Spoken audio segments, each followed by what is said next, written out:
अस्सलाम वालेकुम, मैं हूं अतर काज़मी। 26वीं आइनी तरमीम मंजूर की गई कौमी असम्बली से और सेनेट से। सदर साहब ने आज उसके ऊपर दस्तखत भी कर दिए।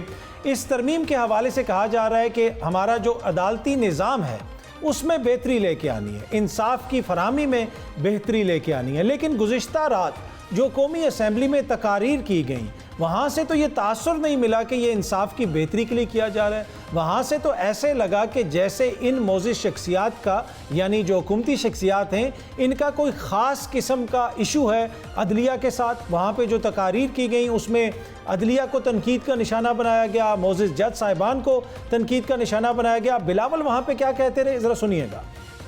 हर वजीर आजम को हटाए, वो छोड़ दे। वो ना सिर्फ अदालत है, वो ना सिर्फ एग्जीक्यूटिव है, वो फॉरेन पॉलिसी भी तय कर सकते हैं, वो वजीर खजाना भी है। किसी न किसी वक्त में हमने ये दरवाजा बंद करना था। मैं समझता हूं ये हम सब की कामयाबी है। बिलावल साहब के साथ साथ वहाँ पे जो हमारे वज़ीर दिफा हैं ख्वाजा आसिफ साहब ने भी तकरीर की। उन्होंने अदलिया के ऊपर तनकीद के साथ साथ मोज़िज़ जज साहिबान के ऊपर संगीन नौयत के इल्ज़ामात भी लगाए। क्या कहा उन्होंने, ज़रा सुनिएगा। और हम ताबे हो जाएं एक शख्स की ख्वाहिशात के कि उसने चीफ जस्टिस बनना है और वो मलिया मेट कर दे सारे सिस्टम को। और अदलिया जो है, ये 17-18 लोग जो हैं, ये कहाँ से आए हुए हैं? ये आसमान से आए हुए हैं। इनकी अकाउंटेबिलिटी नहीं हो सकती। ये ऐवान करेगा इनकी अकाउंटेबिलिटी। वोट को इज्जत जज नहीं देते, वोट को इज्जत ये पार्लियामेंट देती है। उन 17 बंदों से पावर लेके ये 350 बंदों को हम पावर दे रहे हैं। और ये 8 आदमी जो है, the way they ganged up against this house, उस फैसले के बाद जो है बड़ा सीने के ऊपर हाथ मार के कहा कि अक्टूबर में हम बंदे को लेके आ रहे हैं। इंशाल्लाह अक्टूबर में भी यही हुकूमत होगी, यही ऐवान होगा। आज हमारी ये तरमीम जो है हमारे मिशन की तकमील की सबसे बड़ी निशानी है। जी, आपने सुना ख्वाजा साहब की तकरीर। आखिर में उन्होंने कहा कि हमारे मिशन की तकमील। कौन सा मिशन है? क्या इस जो गुफ्तगू की ख्वाजा साहब ने, उससे पहले बिलावल साहब ने जो गुफ्तगू की, आपको उसके अंदर कहीं पे भी ये तासुर मिला कि आम बंदे की ज़िंदगी को बेहतर करने के लिए, इंसाफ के निज़ाम को बेहतर करने के लिए ये सब कुछ किया जा रहा है? ये तो ज़ाती नौयत के ये इल्ज़ामात लगाते रहे, ज़ाती नोआ पढ़ते रहे कि हमारे साथ ये हुआ, अब हम ये करेंगे, हम 17 जो जजेज़ हैं उनके हवाले से ये करेंगे, उनका एहतसाब किया जाएगा। 8 मोज़िज़ जज साहिबान के हवाले से कहा गया कि उन्होंने गैंग अप कर लिया।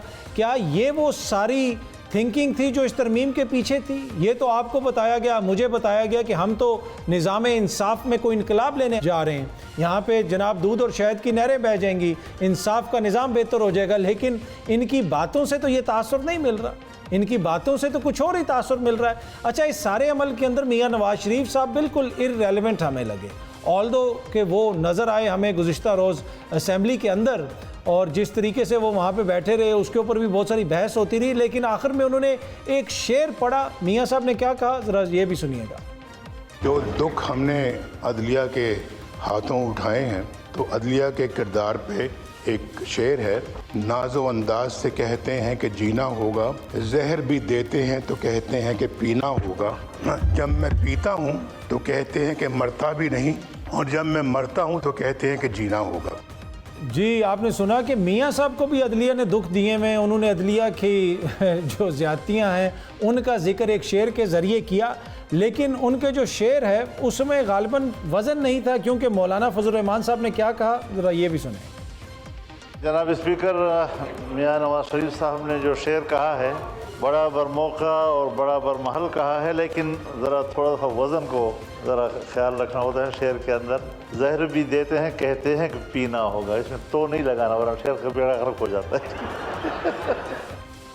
जी, आपने सुना कि मौलाना साहब कह रहे थे कि जनाब वज़न नहीं रहा शेर में, इधर उधर चीज़ें होगी, जो शेर है वो बेवज़न हो गया। वैसे अगर आप मियाँ साहब की सियासत को देखें, इस वक्त ना उनके बयानिए में वज़न है, ना उनकी सियासत में वज़न है। जैसे सियासी तौर पे वो बेवज़न हो गए हैं, वैसा ही उन्होंने बेवज़न शेर पढ़ा। और मेरे ख्याल में मौलाना साहब ने जो ये जिक्र किया, शायद वो ये याद दिलवाना चाहते हों मियाँ साहब को कि जनाब इस वक्त आप बिल्कुल एक बेवज़न हैं, शख्सियत हैं सियासी तौर पे। लेकिन इसके साथ साथ अगर आप पाकिस्तान तहरीक इंसाफ की सियासत को देखें तो उस पर भी बहुत बड़ा सवालिया निशान है। पाकिस्तान तहरीक इंसाफ की क़यादत कहीं पे आपको नज़र नहीं आई। ये सारे इनके जो MNAs थे वो अपने मोर्चों में छुपे हुए थे कि हमने अपने बंदों को बचाना है, लेकिन उसके बावजूद इनके बंदे भी टूट गए। तरमीम भी मंजूर हो गई। अगर आप मौलाना को देखें तो उनके मुट्ठी भर MNA हैं, मुट्ठी पर सेनेटर्स हैं। दूसरी जानिब पाकिस्तान तहरीक इंसाफ की क़यादत जो इस वक्त जेल से बाहर है, इनकी एक सूबे में हुकूमत है, इनके पास 100 के करीब MNAs हैं, इनके पास 200 से ज़्यादा MPAs हैं। लेकिन उसके बावजूद क्या आपको लगता है कि इनकी सियासत उस नोयत की थी कि जहाँ पे वो कोई ज़्यादा इफ़ेक्टिव हो सके? बहुत सारा इसके ऊपर एतराज़ हो सकता है। और फिर इन्होंने कहा कि जनाब आने वाले दिनों में बहुत सारी अच्छी खबरें आएंगी। पहले ये एहतजाज की बात करते रहे, जिस तरीके से इन्होंने एहतजाज किया, अपने वर्कर को डिसअपॉइंट किया, उसके ऊपर भी बहुत बड़ा सवालिया निशान है। जब एहतजाज को मुअत्तल किया गया था या मौखर किया गया था, उस मौके के ऊपर अली अमीन साहब ने फिर असम्बली के अंदर आके क्या कहा था, ज़रा ये सुनिएगा। मैं इंतजार करूंगा इस बात का कि इंशाअल्लाह जल्द पाकिस्तान के लिए एक अच्छा फैसला सामने आएगा। जी, उन्होंने कहा कि पाकिस्तान के लिए एक अच्छा फ़ैसला आएगा। जब से अली अमीन साहब वो एहतजाज छोड़ के गए हैं, उसके बाद से सिचुएशन ये है कि ये जो तरमीम जिसको ये डू और डाई का मसला कहते थे, इमरान खान साहब ने कहा था कि हर हालत में इसको रोकना है, हुकूमत ने वो भी मंजूर करवा ली। उसके बाद कोई बामानी एहतजाज भी नहीं हो सका। इमरान खान साहब से मुलाकातों के ऊपर पाबंदी भी लग गई। और अभी जो लेटेस्ट आज की खबर है कि ताहुक्म सानी ये पाबंदी लगा दी गई है, किसी भी कैदी से मुलाकात नहीं हो सकती। इमरान खान साहब की बहनों को भी कैद कर दिया गया, वो भी जेल के अंदर हैं। एक जो मुलाकात हुई वो भी मौलाना की सिफारिश पे हुई, और उस मुलाकात के बाद भी तासुर ये मिला कि क़यादत शायद अपनी सफाइयाँ देना चाहती है कि इमरान खान साहब हमसे नाराज़ नहीं हैं। तो इनकी जो सियासत है उसके ऊपर बहुत बड़ा सवालिया निशान है। अब कौन कौन से लोग इनको छोड़ के गए हैं, क्या उसके अलावा मज़ीद कुछ और लोग भी हैं जिन्होंने वादा कर लिया था हुकूमत से लेकिन वो सामने नहीं आए, इस पर भी गुफ्तगू करेंगे। दीगर जो इस वक्त सियासी मामलात हैं, अगले चीफ जस्टिस कौन हो सकते हैं, वकला क्या कर रहे हैं, इस पर भी गुफ्तगू करेंगे। इन सारे मामलात पे गुफ्तगू करने के लिए हमें ज्वाइन कर रहे हैं रहनुमा तहरीक इंसाफ शाहिद खटक साहब, उसके साथ साथ पाकिस्तान पीपल्स पार्टी के रहनुमा कादर खान मंदोखेल साहब ने भी हमें ज्वाइन किया, और additional secretary supreme court bar Shahbaz खोसा साहब भी हमारे साथ मौजूद हैं। आप तीनों शख्सियात का बहुत बहुत शुक्रिया। खटक साहब, ज़रा मैं आपसे शुरू करना चाहूँगा। कल हमने देखा कि तरमीम तो पास हो गई, लेकिन उसमें आप लोगों के कुछ मेंबरान का बड़ा कलीदी किरदार था। ऑब्वियसली 63A का जब से फैसला आया था, ये कहा जा रहा था कि आप के कुछ लोग टूटेंगे। तो जिन लोगों ने वोट दिए बस वही लोग टूटे हैं या इनके अलावा भी कोई और लोग भी हैं? बिस्मिल्लाहिर्रहमानिर्रहीम। देखिए अतर भाई, जो कल कौमी असेंबली में हुआ, इसकी तमाम की तमाम जिम्मेदारी जो है ये पर आयद होती है। एक तो इलेक्शन से एक दिन पहले हमसे बल्ले का निशान लेना, जिस दिन हमें निशानात अलाट होने थे, और उसके बाद जब तरमीम आ रही थी तो उस टाइम इसको रिव्यू याद आ गया और उसने 63A को जब उड़ा दिया तो फिर मेंबरान को मौका मिल गया फ्लोर क्रॉसिंग का। तो कल जिन 4-5 हमारे लोगों ने वोट डाला, ये सारे के सारे तहरीक इंसाफ की हिमायत याफ्ता थे। तहरीक इंसाफ और इमरान खान साहब की वजह से इनको वोट डाला। इमरान खान साहब के नाम के ऊपर इनको अवाम ने मुंतखब किया और ये जाके गद्दार बन गए, इन्होंने गद्दारी की। सीधे की तारीख लिखी जाएगी कि कौन किस सिमत में खड़ा था। मैं बिल्कुल भी ये नहीं कहूंगा कि मंदोखेल साहब जो है वो पाकिस्तान पीपल पार्टी के हैं तो वो हमारी हिमायत कर दे, हमारे वो वोट दे दे। जी देखिए, ये पहली दफा नहीं हुआ फ्लोर क्रॉसिंग, ये माजी से चलता आ रहा है। ये बेनजीर भुट्टो के खिलाफ भी हुआ, ये नवाज शरीफ के खिलाफ भी हुआ, ये हमारे खिलाफ भी रिजीम चेंज भी हुआ। तो उस time supreme court of Pakistan ने इस तमाम चीज को रोकने के लिए एक बेहतरीन फैसला किया कि जिन्होंने वोट डाले पंजाब असेंबली में उनको उन्होंने उड़ा दिया। तो ये होना चाहिए था। जी देखिए, अगर मैं एक निशान के ऊपर जीत के आया हूँ, एक लीडर एक पार्टी की वजह से मुझे वोट पड़ता है और कल को जाके मैं किसी को भी वोट दे दूं, अगर मुझ में कोई हिम्मत है, मैं बड़ा तगड़ा हूँ, मुझे रिजाइन करना चाहिए, इंडिपेंडेंट इलेक्शन जीतना चाहिए। इन प्रिंसिपल जो आप शायद सब जो इन प्रिंसिपल बात कर रहे हैं शायद ही कोई उससे डिसएग्री करे, लेकिन इशू ये है कि आप लोगों के बहुत सारे जो MNA हजरात थे वो रूपोश भी रहे, सामने भी नहीं आए। मौलाना साहब के चंद MNA थे, उन्होंने जिस किस्म की सियासत की, आप लोगों पर तनकीद ये हो रही है कि अगर यही कुछ होना था तो आपको तो उधर मौजूद होना चाहिए था, कम से कम शोर मचाते, कोई अपना पॉइंट ऑफ व्यू रखते। आप सब लोग गायब भी रहे और ये तरमीम भी मंजूर हो गई। जी देखिए, एक तो ये कि आपने पहले सवाल पूछा क्या इन जो 4-5 वोट डाले इनके अलावा भी मेंबरान थे? बिल्कुल थे, हमारी भी थे और JUI के भी थे। जी देखिए, मौलाना साहब इसको बिल्कुल जो मेरे पास इंफॉर्मेशन थी वो बिल्कुल भी हक मिली थी इस चीज को सपोर्ट में। लेकिन फ्लोर क्रॉसिंग के लिए मौलाना के भी सेनेट में मेंबरान को काटा गया, उनको उठाया गया, उनको एबडक्ट किया गया। इसी तरह कौमी असेंबली में भी हमारे भी और GUI के भी 2 से 3 मेंबरान, उनको भी जो है फ्लोर क्रॉसिंग के लिए तैयार इन्होंने बिठाया हुआ था। कि देखिए, ये जब आप करते हैं तो मजा बड़ा आता है, लेकिन जब आपके खिलाफ होता है तो फिर इंसान को इस चीज के तकलीफ भी होते हैं। कि देखिए, कुछ चीजें हमें तय करनी चाहिए कि ये फ्लोर क्रॉसिंग जो होती है ये आज हमारे खिलाफ हुई है, कल मुंदखेल साहब और या जितनी बाकी पार्टियां हैं इनके खिलाफ होगी। लेकिन इसकी पूरी की पूरी जिम्मेदारी सुप्रीम कोर्ट ऑफ पाकिस्तान की है कि जी ये चीज सुप्रीम कोर्ट ऑफ पाकिस्तान ने रोकनी थी, उसी ने रास्ता रोक दिया। तो देखते हैं, चलो ये तहरीक इंसाफ के साथ तो आज अवामी ताकत है, अवाम खड़ी है, तो हमें कोई इस चीज का इतने ना फकी है और ना जो है हम परेशान है। जिनके साथ अवाम नहीं होगी उनको पता चले कि जब इनके खिलाफ ही चीज हो। चले, अच्छा मंदखेल साहब, जिस तरीके से ये तरमीम मंजूर करवाई गई है, एक तो पूरी रात वो कार्रवाई चलती रही, फिर दीगर जमातों के लोगों ने वोट डाले, पाकिस्तान तहरीक इंसाफ वाले जो कह रहे हैं वो आपके सामने है, फिर वहाँ पे जो तकारीर हुई उनसे ये तासुर मिला कि ये अवाम को इंसाफ देने के लिए नहीं, ये अदलिया को सॉर्ट आउट करने के लिए, अदलिया को कंट्रोल करने के लिए कुछ किया जा रहा है। ख्वाजा आसिफ साहब ने कहा कि ये कोई स्पेशल लोग हैं, 8 जजेस ने गैंग अप हो गए, फिर इसी तरीके से बिलावल साहब ने भी अदलिया को तनकीद का निशाना बनाया। तो बुनियादी मकसद ये लग रहा है इस तरमीम का कि आप लोग अदलिया को कंट्रोल करना चाहते हैं। बहुत शुक्रिया अतर काज़मी साहब। पहले तो शाहिद खटक साहब ने जो जस्टिस फाइज ईसा साहब की बात की है, उनको ज़रा याद दिला दूँ कि अमज़ा शहबाज की हुकूमत को गिराने के लिए 63 पहले से कानून मौजूद था। जो शख्स फ्लोर क्रॉसिंग करेगा यानी किसी और पार्टी को हक वोट देगा वो नाइल होगा। इन्होंने क्या किया, हमजा शहबाज की हुकूमत को गिराने के लिए सदारती रेफरेंस आरिफ अलवी साहब के ज़रिए सुप्रीम कोर्ट को भेजे अपनी मनपसंद जजेस को, और उन्होंने तशरी ऐसे निराली तशरी की है, यानी एक शख्स ने चोरी की नहीं मुकदमा दर्ज हो जाता है। वही मुकदमा था जो 2.5 साल बाद लगा था, और वो क्या गलत था उसमें, और उसमें आपका अपना वकील अली जफ़र साहब ने बाकायदा अदालती माउन के तौर पे उसका साथ दिया, जबकि इमरान खान साहब के वकील थे, और अपनी सारे एतराज़ात ऑब्जेक्शन सब ने विड्रॉ कर लिए। तो मेरे हिसाब से जो आपने अपनी मतलब के लिए जो तरामीम या जो तशरीह की थी सुप्रीम कोर्ट से, सुप्रीम कोर्ट पर कोई इख्तियार नहीं है। ठीक है, ये मेरे छोटे भाई शहबाज कोस्ता साहब बैठे हुए, ये पेन है, इसके अगर तशरीह हो कि मैं कहूँ ये पेन है, आपके ये पेंसिल है, तो सुप्रीम कोर्ट के पास इतने इख्तियार है कि उसकी तशरीह करे ये पेन है कि पेंसिल है। उसका ये ढकना भी नहीं निकाल सकता है, 2 पेन भी नहीं लगा सकता है। ये तो अजीब सुप्रीम कोर्ट है, वो तो ऐसी पैरेलल थाने की तरह जो ना वो अदालत की चला रहे। ये सारा के सारा जो गन फैला है सुप्रीम कोर्ट में, ये इफ्तिखार चौधरी के दौर में।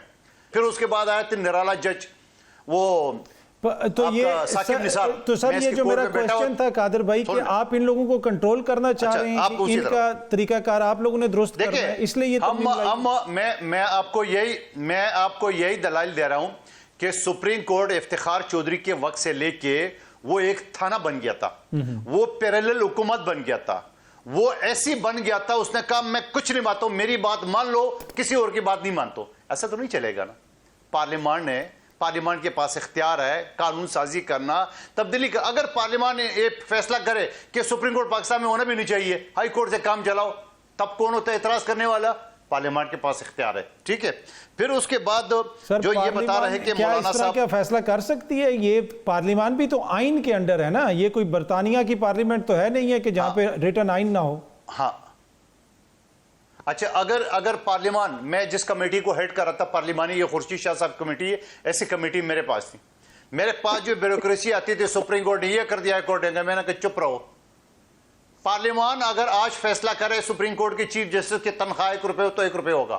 पाकिस्तान अगर पार्लियामान ये आज फैसला करे कि हर सूबे का अपना सुप्रीम कोर्ट होगा तो ऐसे होगा। भाई ये कौन है बोलने वाले? नंबर 1 बात। दूसरी बात, मौलाना साहब की जो बात कर रहे थे, गैब तो मौलाना साहब के भी लोग हुए थे उसी आइन तरमीम में। आपका चेयरमैन गौर खान साहब ने तो उससे मुतफ़क़ा तौर पे उसको मंजूर कर लिया है कि आज जो तरामीम में वो ठीक है, पीपल्स पार्टी के तरामीम एक तरफ छोड़ दो, मुस्लिम लीग नून को एक तरफ। आप और मौलाना साहब तो इत्तफाक थे, जबकि हम भी इत्तफाक थे। आपने तो सिर्फ ये इजाजत मांगी थी कि हमें सिर्फ खान को रसाई दिला दो। हम उससे पूछते हैं खान की मर्जी ले, बाकी ठीक है। ठीक। और जब खान के पास आप गए तो खान ने तो आपको सबको गालियां गलोच की है। खान ने तो ये बोला कि कम बख्तो, मैंने तो बोला शंघाई कॉन्फ्रेंस नहीं होने दो, कम बख्तो मैंने तो बोला कि भाई पूरे मुल्क में हड़ताल कर दो, इस तरह तो मैं नहीं बाहर आऊंगा। खान ने तो ये कहा।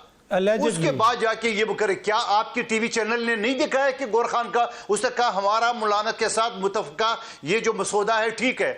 आप मुझे बताओ उस वक्त मसौदा ठीक था? फिर उसके बाद सर मैं जो आपसे पूछना चाह रहा था सर, अगर ब्रीफली मुझे बता सकें कि आप समझते हैं कि ये सही तरीके से हुआ जिस तरह पीटीआई के लोगों को साथ शामिल किया गया, जिनको ये लोग लोटा कह रहे हैं, आप समझते हैं कि ये मुनासिब तरीकाकार है जिस तरीके से ये तरमीम पास की गई है? जी मैं बिल्कुल उस तरफ आ रहा हूं। आप मुझे बता दो, जब ये जहांगीर तरीन का, आलिम खान का पैसे और जहाज चल रहे थे और ये जो दूसरी पार्टी के लोग तोड़ते थे तो ये अपना दुपट्टा पहनाते थे बनी गाला में और साथ कहते हैं हमने 1 विकेट और गिरा दिया। उस वक्त लोटा खरीसी नहीं था। और फिर इनके लोग क्यों बिकते हैं? खैबर पख्तूनख्वा 22 एमपीए निकाले, क्यों बिके? पंजाब में 25 एमपीए बिके, क्यों बिके? अदम एतमाद के जरिए 22 एमएनए इनके जो ना साइड बदली, क्यों? ये हर वक्त पीटीआई के लोग क्यों बिकते हैं? तो सर लोगों को खरीद के, मतलब आप ये कह रहे हैं कि लोगों को खरीद के अगर आईनी तरमीम कर दी जाए तो वो मुनासिब है, कोई उसमें हर्ज नहीं है? अच्छा मुझे एक बात बताओ, मैं मिसाल देता हूं। लोगों को खरीद के एक नौजवान मुबारक बाजवड़ से जो जीता है आजाद, उसका भाई शहीद हुआ है। इमरान खान साहब ने तो उसको टिकट नहीं दिया, टिकट तो उसने दूसरे बंदे को दिया, वो चौथे नंबर पे आ गया।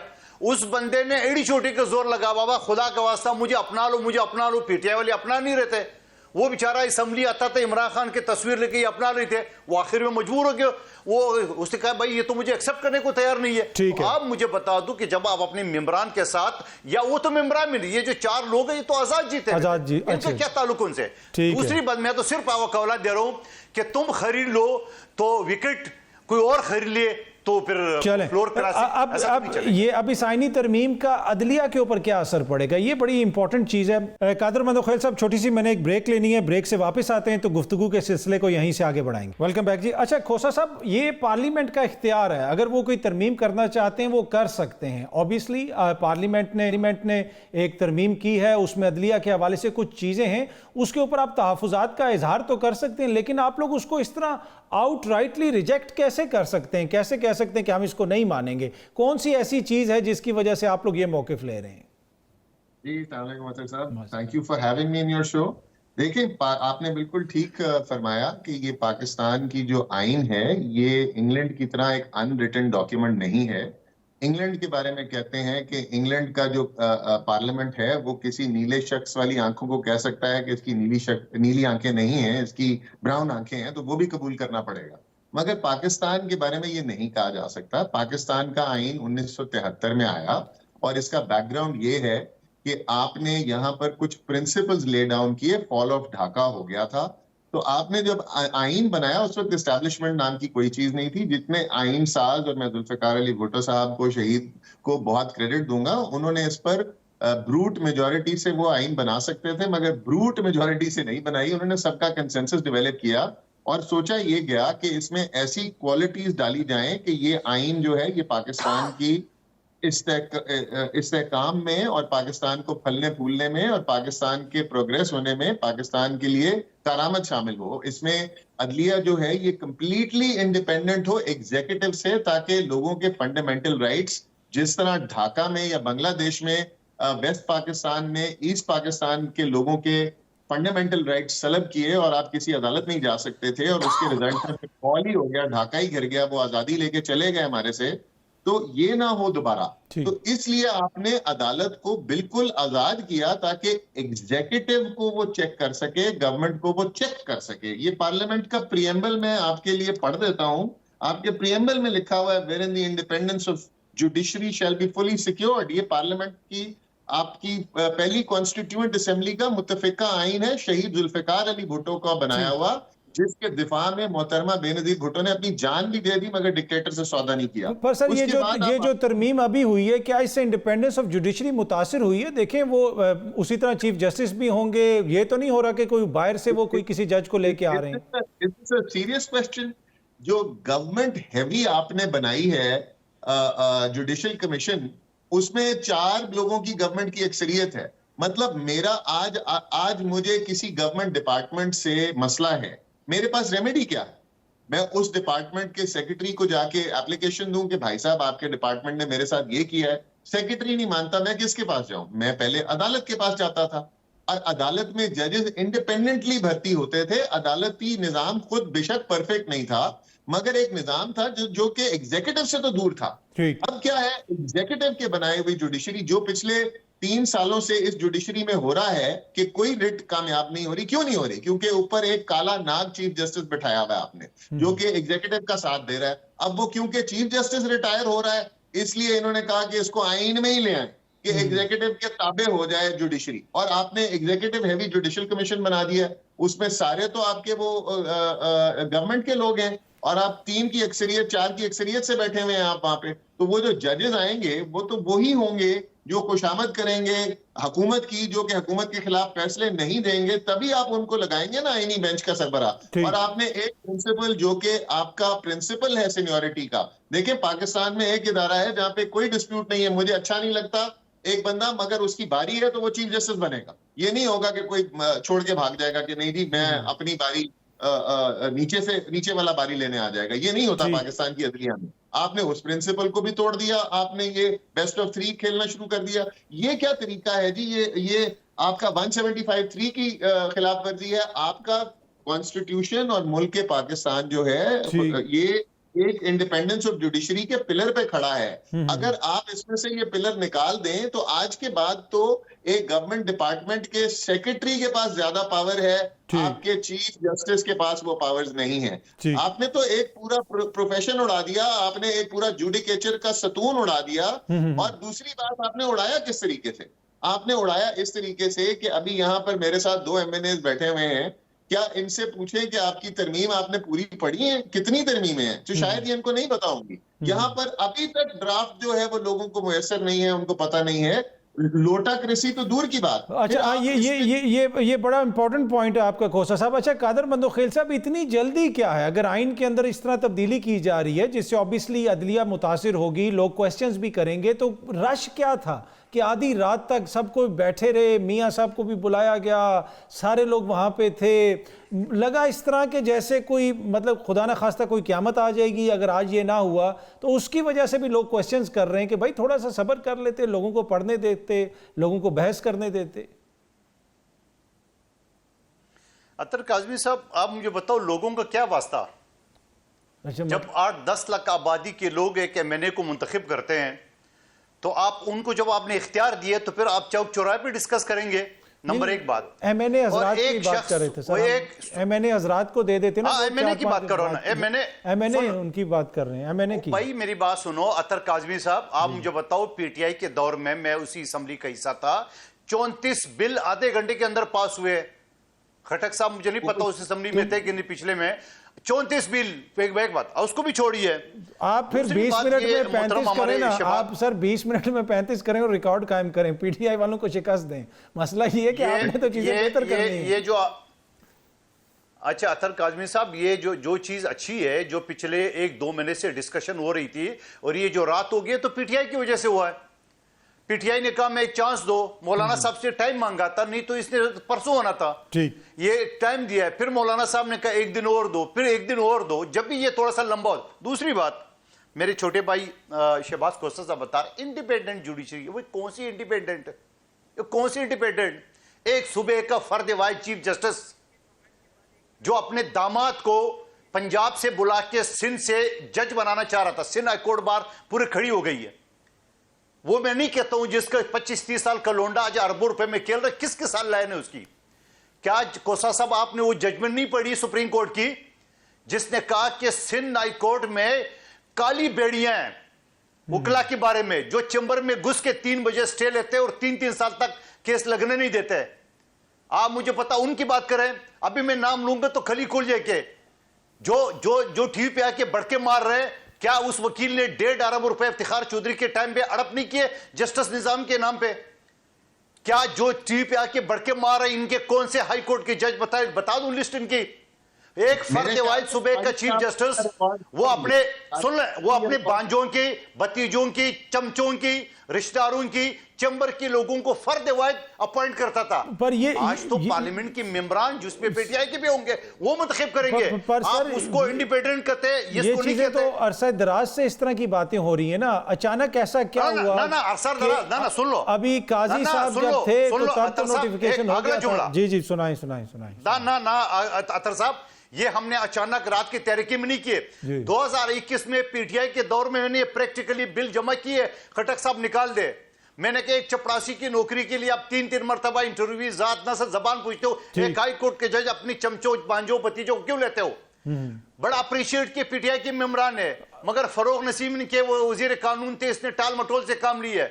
पीडीएम की हुकूमत आई, सबने अप्रिशिएट किया, कमेटी में डिस्कस हो रहा था, मगर मौजूदा और उस वक्त के वजीर कानून ने टाल मटोल से काम लिया है, क्योंकि ये जजेस इनके चैम्बर से जाते हैं। ठीक है, आप मुझे बताओ वो तरीका ठीक था या ये तरीका ठीक है? मंदोखेल साहब, आप ये कह रहे हैं कि ये तरीका बेहतर है और पार्लियामेंट ने डिस्कस किया। इस पे हम जरा शायद खटक साहब का भी वर्जन लेते हैं। मुझे यहाँ पे एक छोटी सी ब्रेक लेनी है, ब्रेक से वापस आते हैं तो यहीं से गुफ्तगू के सिलसिले को आगे बढ़ाएंगे। अच्छा, शायद खटक साहब, एक तो कादर मंदोखेल साहब की बात सुन रहे थे, उस पर जरूर कॉमेंट कीजिएगा, लेकिन आप लोगों पर तनकीद ये हो रही है कि आपके तकरीबन 100 के करीब MNA हैं, 225 के करीब MPAs हैं, एक सूबे में आपकी हुकूमत है, इतने ज़्यादा सेनेटर्स हैं, लेकिन उसके बावजूद जो है लगा इस तरह के मौलाना सब चीज़ को हैंडल कर रहे हैं, मौलाना ने लीड ली और आप लोगों की सियासी नाकामी है इस सारी चीज़ में। क्या आप इस क्रिटिसिज्म को कहते हैं कि ये फेयर क्रिटिसिज्म है या फिर नामुनासिब है?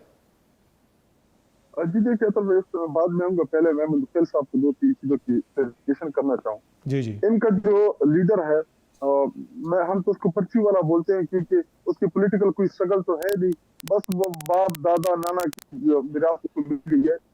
इसको नहीं याद कि OIC का जब इजलास हो रहा था हमारे दौरे हुकूमत में, बिलावल क्या पेपर उठा के देख ले क्या कह रहा था कि मैं देखता हूँ कि OIC का इजलास कैसे हो सकता है। नंबर 2, इमरान खान साहब के हवाले से इन्होंने जो बात की, वो जेल में है, उनको इन्होंने वहां पे रखा हुआ है, खुद से ही जी मनपसंद स्टेटमेंट जो है मीडिया के ऊपर चला रहे हैं। इमरान खान साहब हमें मिलने दी, मीडिया को जाने दी, पता चले आपको। और रही बात उनके हवाले से प्रोटेस्ट के हवाले से, तो जब भी इमरान खान साहब ने कॉल दी है तो आप लोगों की कांपे जो है वो टांगे जो है वो कांप जाती है।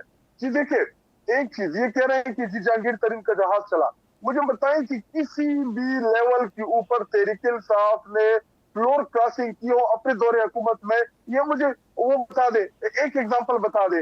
नंबर 2, कोई भी कानून साजी हमने रात की तारीखी में की हो, एक एग्जांपल बता दे। जी देखे, पार्टियां बदलना ये रूटीन की चीजें होती है, मेरे पार्टी के साथ इख्तिलाफात आ सकते हैं, किसी की भी आ सकते हैं, लेकिन जब आप मुंतखब हो जाए, आप मुंतखब हो तो आप उस पार्टी के फैसलों की पाबंद होते हैं, आपने उन्हीं को वोट देना होता है। ये देखिए, अभी इनको बड़ा मजा आ रहा है, लेकिन जब ये चीजें इनके खिलाफ होगी तो आप इनका फिर रोना धोना जो है फिर आप देखेंगे। रही बात हमारे किरदार के हवाले से, जी देखिए, इमरान खान साहब और तहरीक इंसाफ का बड़ा ही वाज़ेह मौक़िफ़ है, ना ये हुकूमत जो है ये अवामी है, ना पाकिस्तानी कौम ने इनको मैंडेट दिया है, ना ये जमहूरी तरीके से आए हैं, इनको फॉर्म 47 के जरिए लाया गया है, ना हम इनकी तरमीम को मानते हैं, ना हम इनकी हुकूमत को मानते हैं, और ना इनके साथ किसी भी लेवल पे हम बैठने के लिए तैयार है, क्योंकि कौम ने वोट जो था वो तहरीक इंसाफ का दिया था। और ऊपर एक चोरी, ऊपर से सीना जोरी, तो एक तो हमारा मैंडेट चोरी किया, उसी चोरी में अब सर कोई एहतजाजी तहरीक वगैरह का कोई ऐलान आप कर सकते हैं, मिसले की इस तरह की भी खबरें आ रही हैं? बिल्कुल हम करने जा रहे हैं। इमरान खान साहब से हमारी मुलाकात होती है, शायद हम लॉन्ग मार्च की तरफ भी चले जाए, फिर देखते हैं कि ये अवामी समंदर को कैसे रोकते हैं। देखिए, ये डरे हुए हैं, जब भी तहरीक इंसाफ प्रोटेस्ट की कॉल देती है, रेंजर, पुलिस, कड्डे, नाके और कंटेनर, उन कंटेनर के पीछे तो ये आवाम के डर के बैठ जाते हैं। बाकी रही बात इमरान खान साहब तहरीक इंसाफ की, तो जी देखे, इनकी लीडरशिप का ट्रैक रिकॉर्ड उठा के देख लिए, सारे डील के जरिए जेलों से बाहर आते हैं, इनका ट्रैक उठा के देख ले, लेकिन तहरीक इंसाफ और इमरान खान साहब जिस दलेरी के साथ इन हालात का मुकाबला कर रहे हैं, इसकी तारीख में मिसाल नहीं मिली। जी देखे, अभी एक सीनियर जज जिसका तकरीबन वो 25-30 साल कैरियर है, एक तरमीम के जरिए आप उसको जी हटा के किसी और को चीफ जस्टिस लगा दे। ये चाहते हैं कि ये जो इनके मनपसंद जजेस है मैं जरा खोसा साहब को इसमें शामिल करता हूँ। खोसा साहब, ये जो शाहिद खटक साहब कह रहे हैं कि तरमीम के जरिए ऑब्वियसली अब अगला चीफ जस्टिस कौन लगेगा, फिलहाल तो सिचुएशन क्लियर नहीं है, क्या आपके कोई आइडिया है कि कौन हो सकता है? और दूसरा, जो एक चीज़ लैक कर रही थी कि एक मुनज़्ज़म तहरीक हुकूमत के खिलाफ, और आप बहुत सारे लोग वकला की तरफ देख रहे हैं, तो कोई ऐसी तहरीक सामने आती हुई आपको नजर आ रही है? देखिए, वकला के पास तो चॉइस ही कोई नहीं है। इन्होंने वकला का प्रोफेशन ही उड़ा के खत्म कर दिया है। आप अगले कुछ दिनों में देखेंगे कि ये अदालतें खाली हो जाएंगी, ये अदालतों में कोई केस की सुनवाई नहीं होगी। यहाँ जो आम आदमी स्टेट के खिलाफ एक रिट जुरिस्डिक्शन में आकर अदालत से रिलीफ मांगता है, क्योंकि उसको स्टेट जो कि बहुत ताकतवर इदारा होता है उसके खिलाफ डिपार्टमेंटल प्रोसीडिंग्स में रिलीफ नहीं मिल रहा होता, वो सब सिस्टम दफन हो जाएगा। और दफन हो जाएगा इसकी कॉन्सिक्वेंसेज में, जिस तरह पिछले 3 सालों से हुआ है, जब से ये केयर टेकर गवर्नमेंट आई, जब से ये पीडीएम हुकूमत आई और जब से ये हुकूमत चल रही है, इनमें अदालतों की बुकत ही नहीं रही। अब जो काम हो रहा है, जो ये अब इन्होंने कर दिया है, इससे तो अदालतों का और वकला का प्रोफेशन ही बंद हो जाना है, और ये वकला के पास चॉइस ही कोई नहीं है। देखिए, वकला ने पर अगर सर इसमें मंसूर अली शाह साहब को चीफ जस्टिस वो बना देते हैं, वो सीनियर मोस्ट हैं, और किसी और मोजिज जज को वो बना देते हैं आईनी बेंच का सरबराह, तो फिर भी आपको गिला शिकवा होगा? आपको एक बात समझनी है, आपको एक बात ये अंडरस्टैंड करनी है कि ये सुप्रीम कोर्ट जब तक इंडिपेंडेंट नहीं होगी, ये पाकिस्तान का बहुत बड़ा नुकसान होगा। ठीक है, चीफ जस्टिस पुराने भी गलतियां करते रहे, कोई फरिश्ते नहीं थे, उन्होंने बहुत कुछ गलत किया, मगर इसका ये मतलब नहीं है कि हम आज किसी को लाइसेंस दे देंगे कि वो आज भी गलत करे और वही वायलेशन जो पहले होती रही उनको दोहराए। मैं जरदारी साहब का वकील था, जब जरदारी साहब के साथ यही कुछ हो रहा था जो इमरान खान के साथ हो रहा है, मैं उनका वकील था, मैं इनके लिए जेलों में जाता रहा, मैं जाके इनकी वहां पर इंसुलिन के टीके इनको वहां अंदर पहुंचवाता रहा। मगर मुझे समझ नहीं आती कि ये सारा कुछ बर्दाश्त करने के बाद जब ये लोग वापस इक्तदार में आए तो ये कैसे भूल गए कि हमने ये रीत दोहरानी नहीं है। और अगर ये रीत नवाज शरीफ ने गुजारा और उसके साथ ये हुआ और जरदारी साहब ने गुजारा तो उनके साथ ये हुआ और अब इमरान खान के साथ ये हो रहा है, तो ये दोबारा इन्हीं के साथ होगा। तो खुदारा इसको होश के नाखून लेके देखें। ये इस तरह की एक घटिया पैवनकारी आइन में करके आप फंडामेंटल राइट्स को अवेल करने का दरवाजा ही बंद कर देंगे। तो अगर आप बिल्ली को भी एक कमरे में बंद कर दें तो वो भी पंजा मार देती है। यहाँ वकला जो है माशाल्लाह 5 लाख के करीब हमारे वकला हैं, वो सब जो है प्रोटेस्ट में यूनानिमसली बाहर आएंगे। ये सारी बारें रिजेक्ट कर चुकी हुई हैं इस मुसव्वदे को। और आप देखेंगे कि फायद ईसा के जाने के बाद जो यौम तशक्कुर वकला बिरादरी मनाएगी, उसके फौरन बाद ये तहरीक का लाए अमल आपके सामने रख दिया जाएगा। हम लोगों ने डिक्टेटरशिप्स भी गुजारी हैं जी, हम लोगों ने मुशर्रफ के पीसीओ भी गुजारा है, हमने उस वक्त भी अपनी जानें कुर्बान करके, आपने देखा कराची में वकला शहीद हुए, इस्लामाबाद में पिंडी में कितने वकला शहीद हुए, क्वेटा जो है वो शोहदा से भरा हुआ है। तो आप एक भरपूर वकला जो है तहरीक देख रहे हैं। अच्छा, मेरे पास टाइम की कमी है, मैं तीनों मेहमानों से आखिर में कमेंट लेना चाहूँगा ब्रीफली। कादर मंदोखेल साहब, जो इस वक्त सिचुएशन है वो कोई आइडियल नहीं है। इमरान खान के एक सीनियर वकील हैं इंतज़ार पंजोथा, वो इस्लामाबाद से गायब हो चुके हैं, ऑलमोस्ट 2 हफ्ते होने वाले हैं। आप खुद एक वकील हैं, ऐसे माहौल के अंदर आपको नहीं लगता कि कुछ जिम्मेदारी आप लोगों के ऊपर भी है कि निज़ाम को बेहतर करने के लिए अपना किरदार अदा करें? अच्छा, आपने टाइम बड़ा मुख्तसर दिए, बहुत सारी बातें मैं करना चाह रहा था। यही बातें तो मौलाना साहब भी कर रहे थे, हमारे लोगों पे टॉर्चर कर रहे, ये कर रहे, और बिल सब पेश वही थे, फिर ये लोग भी कर रहे हैं। और मुझे यकीन वो ब्रदर एडवोकेट है, इसके साथ अगर गायब है तो उसके साथ नहीं होना चाहिए एहतजाज उनके। खास तौर पे मैं बार बार ये कहता हूँ, सिंध और बलूचिस्तान के तरफ से तो मैं गारंटी देता हूँ, कोई पीटीआई के साथ ज्यादती हो तो मुझसे रब्ता कर ले। दूसरा, जो शाहिद खटक साहब ने पर्ची वाला लीडर बताया, शुक्र है अल्हम्दुलिल्लाह, शुक्र है अल्हम्दुलिल्लाह, हमारा लीडर जो ना एक शहीद जुल्फकार अली भुट्टो का नवासा है, शहीद बेनजीर भुट्टो का जो ना वो बेटा है, मर्द हुर आसिफ अली जरदारी का बेटा है, जिसके जबान काटे। आप किसका हवाला देंगे? आपके बच्चे का है, वो तो आपसे मुलाकात के लिए नहीं रहे। अच्छा, फोन पे बात कर रहा हूं। खटक साहब जरा, जो मेरे पास टाइम की कमी है, नवंबर दिसंबर तक ये चल रहा है, इसके बाद कुछ नहीं जा रहा है। ठीक है खटक साहब, जरा मेरे पास टाइम की कमी है, 30 सेकंड में आखिरी आप अपने कंक्लूडिंग रिमार्क्स दीजिए, चीजें किस तरफ जा रही हैं? जी देखिए, इस टाइम जो इन्होंने फस्तैयत और जबर का माहौल रखा हुआ है, इंतजार पंजूता को अबडक्ट किया हुआ है, और ये कह रहे कि जी अभी भी कराची में हमारे एक सोशल मीडिया के वर्कर को उठाया गया है, मैं आपको भेजता हूँ, आप मुखिल साहब को भेज दे। कोई नहीं है। जी देखे, जब तक मुल्क में पॉलिटिकल स्टेबिलिटी नहीं आएगी, आपकी इकोनॉमिकल स्टेबिलिटी नहीं आएगी, आपकी इकोनॉमिकल स्टेबिलिटी नहीं आएगी, आपके आम लोगों की जिंदगी कोई भी है वो उसमें चेंज नहीं आना। तो इन्होंने चोरी शुदा मैंडेट के जरिए इधर आए हैं, तो जब अवाम का इनके ऊपर एतमाद नहीं है तो ये क्या रिलीफ देंगे? स्टेबिलिटी तो मुझे नजर आती हुई नजर नहीं। अच्छा खोसा साहब, ब्रीफली अगर आप इस पे कमेंट कर दें, एक तो इंतजार पंजोथा वाला मामला भी है और ओवरऑल जो वकला का हमने देखा कि इस दौर में 780A के पर्चे हुए, बहुत कुछ हुआ, पर वकला तंजीमें उस तरह हमें मुतहरिक नजर नहीं आए, क्या वजह है? ब्रीफली देखिए, ये ट्रोजन हॉर्स में बिठाकर हमारे अंदर ही काली भेड़ें दाखिल कर दी गई और बड़ी डिटेल्ड प्लानिंग थी इसके पीछे। आप देखें, बहुत सारे इदारों के हेड जो हैं बिल्कुल हम में इस हुकूमत का साथ देते रहे हैं, और ये बड़ी शेमफुल बात है कि जिस तरीके से ह्यूमन राइट्स वायलेशन और जिस तरीके से वकला और सिविल सोसाइटी के लोगों को उठाया जाता है, उनके घरों में घुसा जाता है, यकीनन कोई भी पॉलिटिकल पार्टी इसका साथ देने को तैयार नहीं होगी। बेशक ये आज किसी मजबूरी में हमारे दोस्त जो हैं वो ये इस चीज का साथ दे रहे हैं, मगर कल को दिन पलटेगा और ये इन पर भी आएगा, और ये बेफिक्र हो, वो बिरादरी इनका साथ देगी, इनके साथ भी खड़ी होगी। और आज मैं आपको ये बताता चलूं कि ऑल्दो ये अंधेरी रात है, मगर इसके बाद सुबह का सूरज जो है उसकी किरणें इंशाल्लाह जल्द ही आपको नजर आएंगी। शहबाज खोसा साहब, शाहिद खटक साहब, कादर मंदोखेल साहब, आप तीनों शख्सियात का बहुत बहुत शुक्रिया। आपका भी शुक्रिया प्रोग्राम देखने का। कल अगेन आप लोगों से इसी टाइम पे मुलाकात होगी। Thank you very much.